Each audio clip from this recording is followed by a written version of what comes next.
Welcome back to another episode of Out Loud Geek, where we discuss news and views about pop culture, science fiction, fantasy, food, cooking, the outdoors, and more. It's time once again for another woeful dose of Warner Brothers Discovery. Premiering tomorrow on HBO Max is the adult animated series Velma, which is supposed to be a prequel. Based very loosely on the character of Velma Dinkley, which originated in the Hanna-Barbera animated Scooby-Doo franchise that first aired way back in 1969. The franchise has experienced numerous incarnations over the decades, including 2 live-action films in 2002 and 2004, to lackluster reviews and audience scores. What makes Velma different from its predecessors is that there's no dog named Scooby-Doo, which the entire franchise is named after, and the characters of Velma, Daphne, and Shaggy, who was renamed Norville, have all been race-swapped. The only character who wasn't race-swapped is Fred. The first trailer that was released back in October has been heavily ratioed with over 303,000 dislikes as compared with only 36,000 likes. And another trailer that was released only a few hours ago is already heavily ratioed with over 10,000 dislikes as compared with 3,300 likes.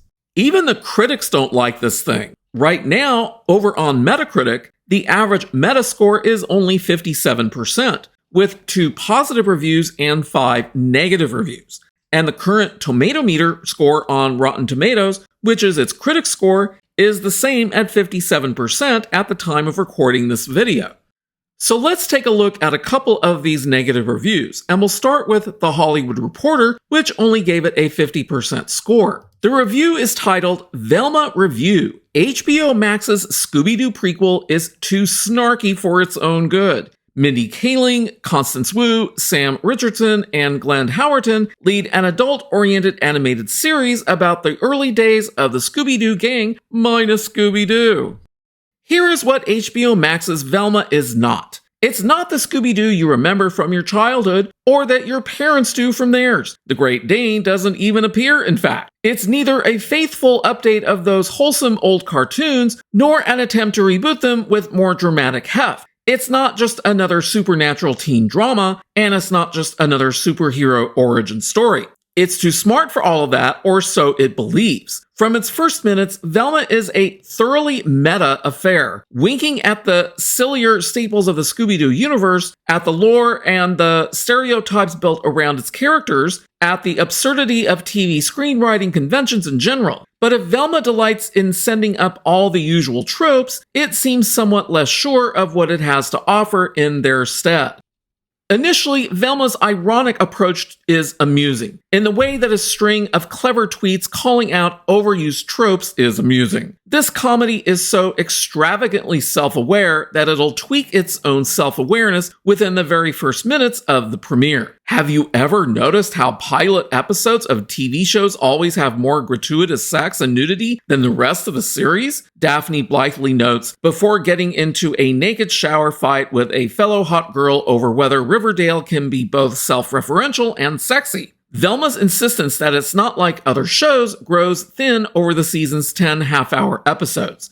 An opening voiceover promises that this is a different kind of origin story. One not about, quote, tall, handsome guys struggling with the burden of being handed even more power, unquote, or asking, quote, what made this hot chick go crazy, unquote. For every solid crack, there's an observation that feels like a repurposed Twitter draft from some harried screenwriter's folder. Quote, I speak truth without a filter, like every comedian before Me Too, unquote, declares Velma. Never mind that the line doesn't make a ton of sense coming from a proud feminist teenager in 2023. Amid the semi-topical snipes at teen rom-coms, Yaz Queen feminism, Harry Brooklynites, and for some reason the movie Serpico, the future Scooby-Doo gang and their peers come off less individuals than joke delivery machines. Now let's see what EW had to say about Velma. And its title doesn't hold anything back. A promising reinvention is wasted on lame jokes, prequelitis, and bad meta. Mindy Kaling's HBO Max reboot makes Harley Quinn look, well, much better than Velma. That's not a good start, is it? The Scooby-Doo magic is how something so bland is also so weird. A doofus, a smarty, two boring beauties, and a talking dog drive to dark places in a bright van. Every week they find out a monster is just some guy scaring people away from his farm/family-run circus, defunct zoo, haunted hat factory, whatever it is. You could say the original series backwashed 60s counterculture into American Gothic tradition with meddling kids easy riding around ghastly swamp water olds. Come on though, Hanna-Barbera was just having a laugh on a deadline. I like this review quite a bit. Still, Velma dares to ask a big dumb question. What if the Scooby Gang were meta jerks who want a bone? This is my origin story, says Velma, voiced by producer Mindy Kaling, at the start of the HBO Max reboot premiering January 12th. The series flashes back to the high school prehistory of the greatest team of spooky mystery solvers ever, when they variously hated or barely acknowledged each other. It's a prequel that recasts diversely, reorients sexually, and over backstories generally. Should be fun, but it's a self-aware slog. Everyone talks like a TV writer who only knows TV writers.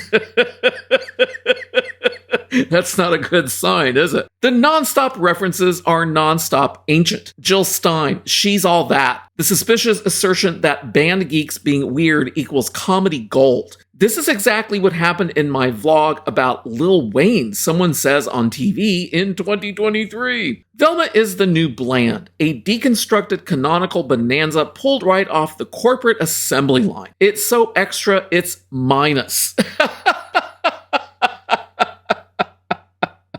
I could go on, but you get the idea. With its heavily ratioed trailers and negative critical reviews, my gut feeling is that Velma will not get many views on HBO Max and will instead quickly find itself forgotten in obscurity. No amount of virtue signaling can make up for a lack of engaging characters and an uninteresting plot. It's bad writing, plain and simple, because just like too many other Hollywood projects today, it's not about good storytelling. It's about being as woke as possible at the expense of good writing. Thanks for watching today, and a huge thanks to everyone who has subscribed to our channel. We appreciate your support. If you enjoyed this video, please press the like button, and please feel free to share a comment. If you'd like to see more of our videos in the future and help support this channel, please press the red subscribe button, and please press the bell to receive notifications for new content. You can also find us on Facebook and Twitter by clicking on the links in the description. Until next time, this is Out Loud Geek.